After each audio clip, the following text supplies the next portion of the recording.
Selibumbeni ihora leshumi ezindabeni zifundela u-Amanda Zondi Sanibona.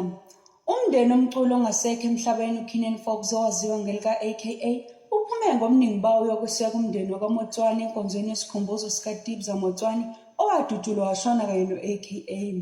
Le nkonzo yesikhumbuzo ibibanjelwe e-Observatory eGoli izolo kusihlwa.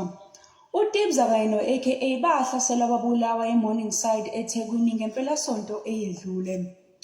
Kulindeleke ukuba iqale ngehora lesithathu namhlanje inkonzo yesikhumbuzo yomculi we-hip hop ongasekho uKenan Fox nobedume ngelika aka. Uma sengiyiphetha mlaleli ngibheka udaba oluthi ugwetshe udilika jele uMliso neminyaka engama-37 emva kokuba ashaye abulala unkosikazi wakhe ngenxa yezinsolo zokuthi uyamjolela. Lo Mliso uzovela enkantolo yaseThekwini namhlanje kusihlwa. Ngizophinda ngibuye namanqampunqampu umlaleli usale kahle.